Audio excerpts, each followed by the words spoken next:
हिंदी में बात करें या इंग्लिश में? हिंदी ठीक है, सब समझते हैं यहाँ पे? एक भी नहीं है जो नहीं समझता। चलो गुड। मैं आपसे 3 बातें शेयर करना चाहता था।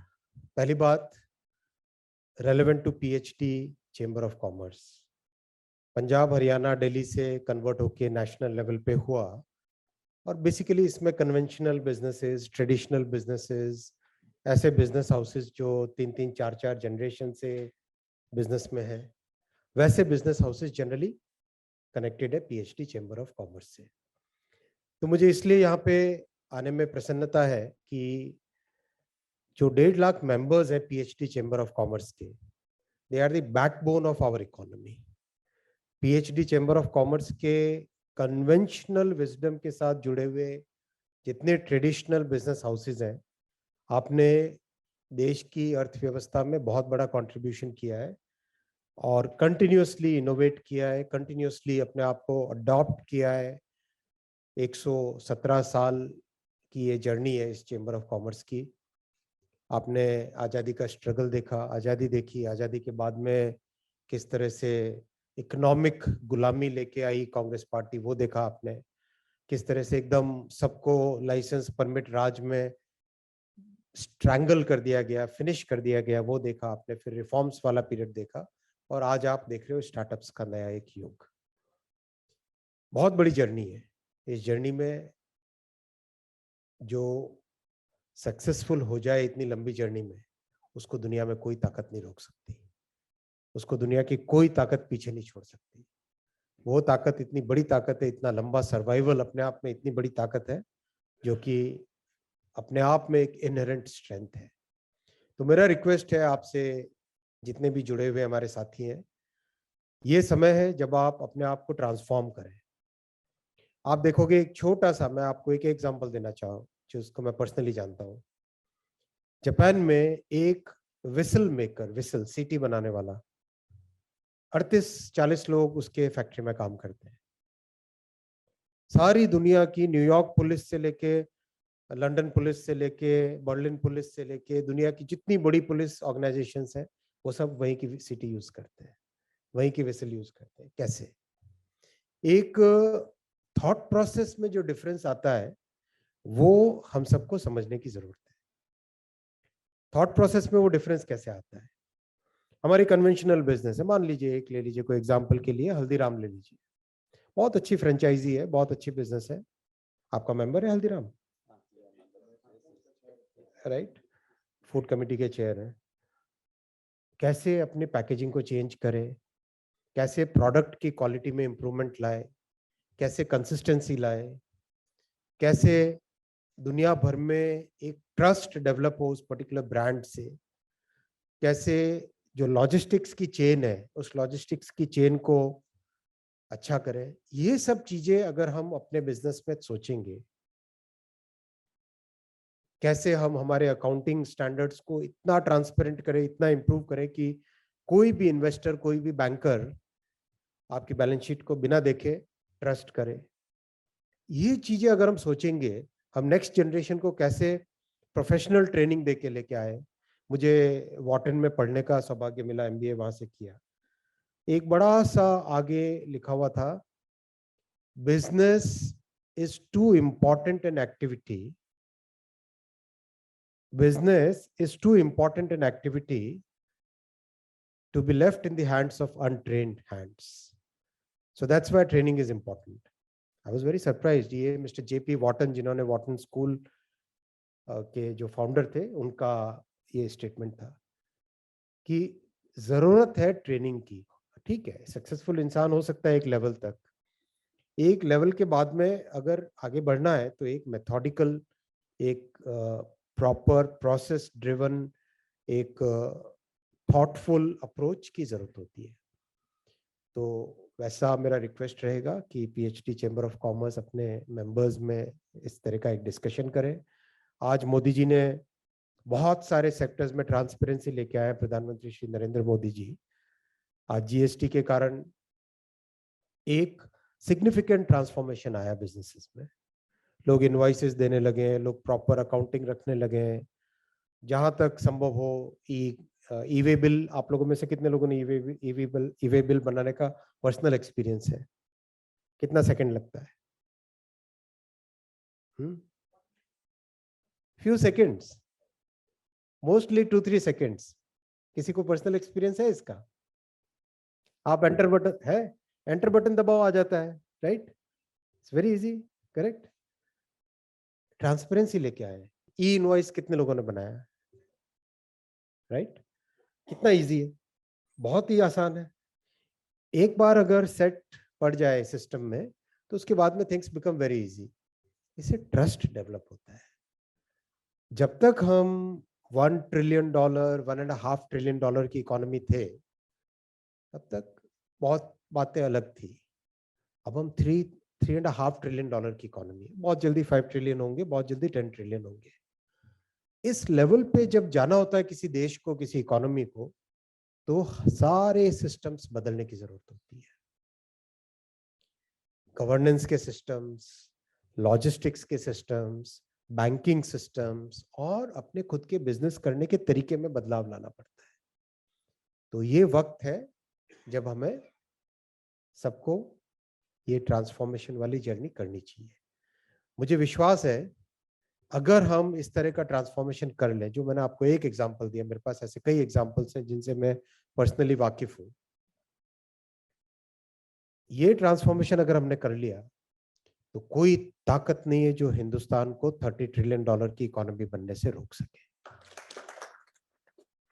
क्योंकि जो एनर्जी हमारे एंटरप्रेन्योर्स में है, वो एनर्जी और कहीं पे देखने को नहीं मिलती है। जो उत्साह, जो फायर, पेट में आग जो हमारे देश में है, वो और कहीं रेयरली कहीं देखने को मिलेगी।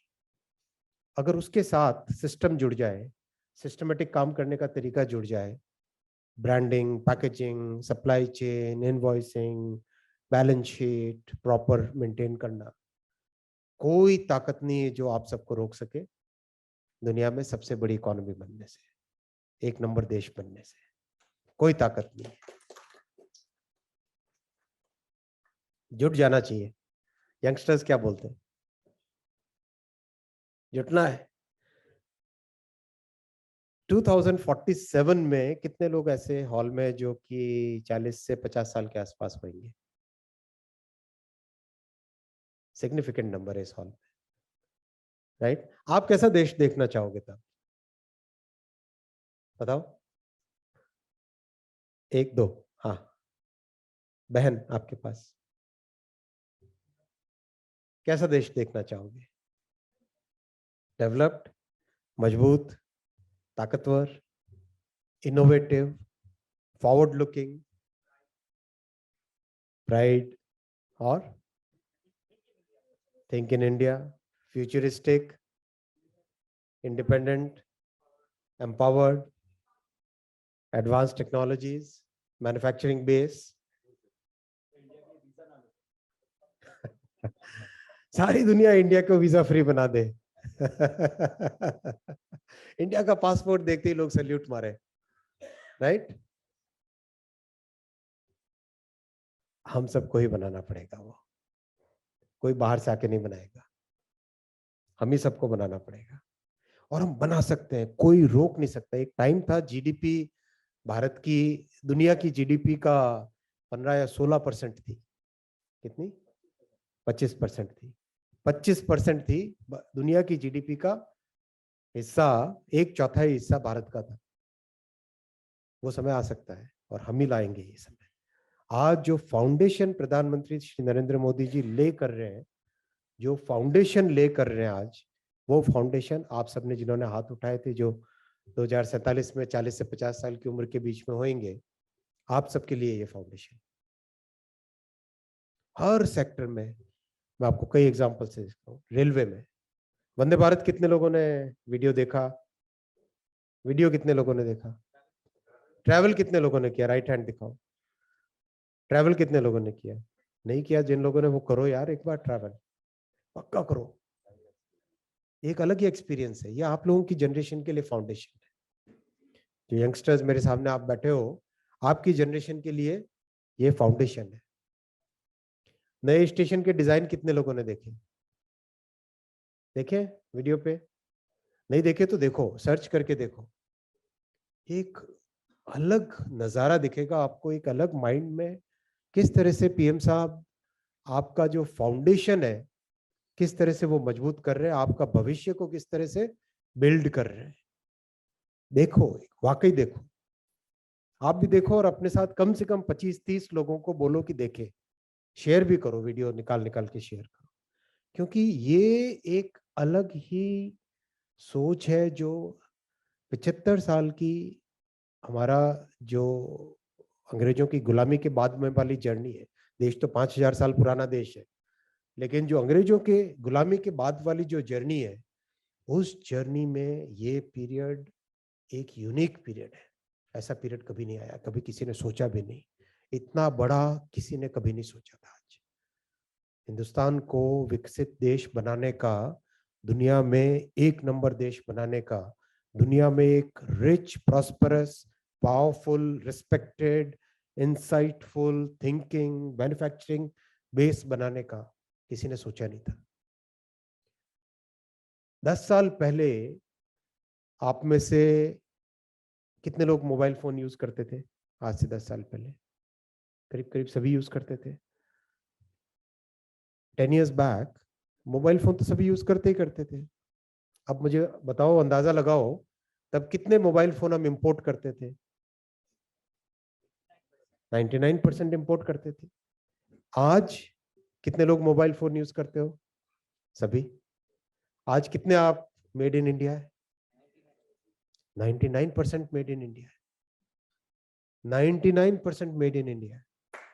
तो ये फर्क है। मुझे याद है 10 साल पहले कभी किसी डिस्कशन में बैठते थे, कहते ठीक है मोबाइल फोन का पेनिट्रेशन अच्छा है, लोग यूज कर रहे हैं, लेकिन बन नहीं सकता। कांग्रेस की सोच ऐसी थी।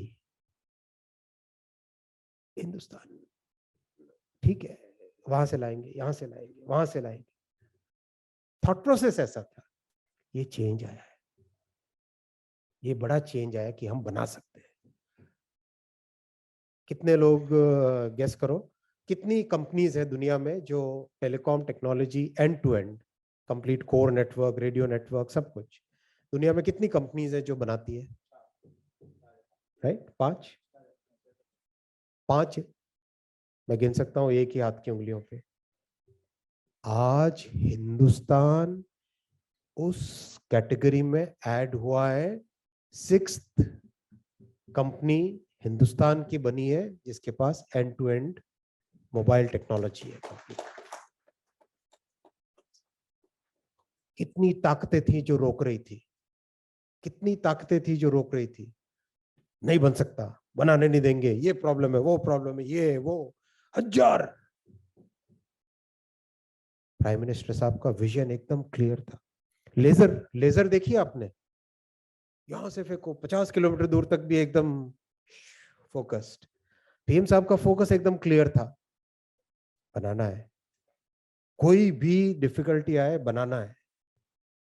आज अपना भारत में बना हुआ 4G 5G टेक्नोलॉजी स्टैक पहले 1 मिलियन साइमल्टेनियस कॉल के लिए टेस्ट हुआ, फिर 5 मिलियन साइमल्टेनियस कॉल के लिए टेस्ट हुआ, और अभी दिसंबर में जो टेस्टिंग हुई उसकी कितने मिलियन साइमल्टेनियस कॉल के लिए हुआ? सोचो, 10 मिलियन साइमल्टेनियस कॉल्स के लिए उसकी टेस्टिंग हुई।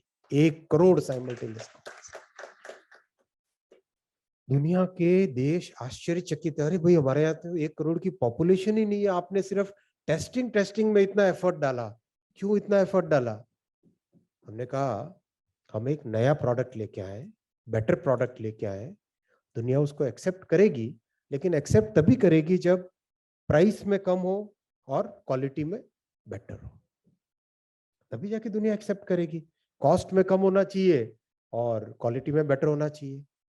तो हमारे पास लेगेसी तो था नहीं, लकी लकी थे हम। लेगेसी हमारी क्या थी? 2G और 3G की लेगेसी थी, और 2G की लेगेसी तो याद ही हमको कैसी थी, राइट? वो अलग ही लेगेसी थी, उस लेगेसी को भूल जाओ। अब लेगेसी है टेक्नोलॉजी में, टेलीकॉम टेक्नोलॉजी में पावर बन के निकलने का दुनिया में, टेक्नोलॉजी, टेलीकॉम टेक्नोलॉजी में एक्सपोर्टर बन के निकलने का है। कितने लोग जानते हैं कि इंडिया ने रिसेंट पीरियड में टेलीकॉम इक्विपमेंट एक्सपोर्ट करना चालू हुआ है? कितने लोग जानते हैं? जानते हैं आप? कौन से प्रोडक्ट जाने लगे हैं?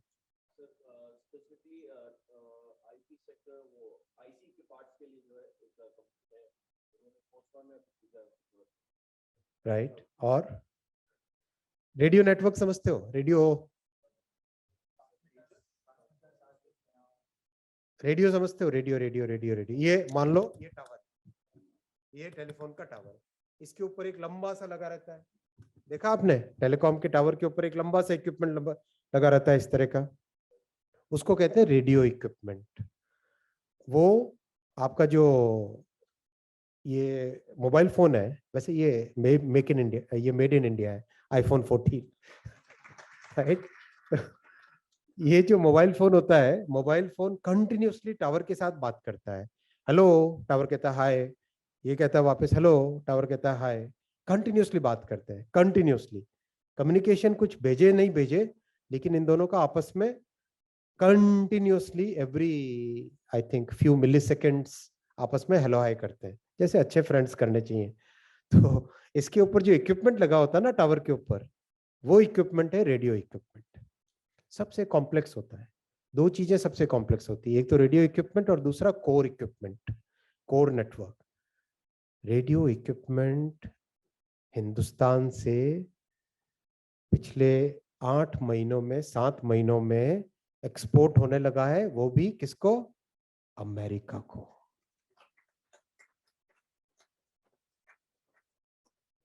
ये होती है ताकत, ये होता है जज्बा, ये होता है लेजर शार्प फोकस। ये हिंदुस्तान बना रहे पीएम साहब आप सबके लिए। साथी जो मेरे नौजवान साथी यहाँ पे, आप सबके लिए ऐसा हिंदुस्तान बन रहा है जो कि टेक्नोलॉजी में ताकत की तरह उभरे, थॉट लीडरशिप में आए। अच्छा बताओ, 6G के कितने पैटेंट्स हिंदुस्तान में बन गए होंगे? 6G, 5G अभी चल रहा है, 5G में तो we are the fastest roll out हो रहा है हमारा दुनिया में। आपको पता है? ये कितने लोगों को पता है? वॉल स्ट्रीट जर्नल के 4 कॉलम का न्यूज छपा कि इंडिया में जो 5G का रोल आउट हो रहा है वर्ल्ड में फास्टेस्ट है। पता है आप सबको? वर्ल्ड में फास्टेस्ट है। 1 अक्टूबर को पीएम साहब ने लॉन्च किया था। हम लोगों ने टारगेट लिया था बाय 31 मार्च 200 शहर कवर करने। गेस करो अभी तक कितने हो गए? 31 मार्च अभी दूर है। 397। 397। इतना रैपिड रोल आउट किसी ने दुनिया में देखा नहीं। जहां हम बता रहे थे ना डेवोस में टेलीकॉम के बड़े बड़े जायंट्स मिले, सब कह रहे थे अरे ये क्या हो क्या रहा है आपके इंडिया, क्या 5G मने it's moving at the speed of 5G। बिल्कुल, roll out is happening in that speed. लेकिन फाउंडेशन क्या है भविष्य के लिए? 6G 29-30 तक आएगा। 6G 2029-30 के आसपास लोग एक्सपेक्ट कर रहे हैं, तब तक इसका एक वर्जन निकलेगा 6G का। अभी से पीएम साहब ने क्लियर टारगेट दिया है कि 6G में लीड लेनी है हिंदुस्तान को। 6G में हिंदुस्तान को लीड लेनी है। छोटा टारगेट नहीं है। कितने लोग कोई टेलीकॉम या इलेक्ट्रॉनिक्स इंडस्ट्री से जुड़े हुए यहाँ पे? एक आप, एक दो, दो ही, 3 4। डिफिकल्ट है ये बात। बजाओ भाई ताली आपके लिए। मजा आ गया, मजा आ गया, आपकी बात सुन के मजा आ गया। जो फोटोलिथोग्राफी की बड़ी मशीनें होती हैं कॉम्प्लेक्स, उसका बिल ऑफ मटेरियल इंडिया से कितना जाता है? करीब करीब 35% उसका इक्विपमेंट इंडिया में बनता है ऑलरेडी। तो टाइम आएगा जल्दी जिसमें इंडिया में पूरी लिथोग्राफी भी इंडिया से बनेगी। Very good. इलेक्ट्रॉनिक्स बहुत ही कॉम्प्लेक्स है, लेकिन ऐसी कॉम्प्लेक्सिटी के बावजूद 6G में हमारे इंजीनियर्स ने, साइंटिस्ट ने, एकेडमिशियंस ने मिलके अब तक 100 पैटेंट्स ले चुके।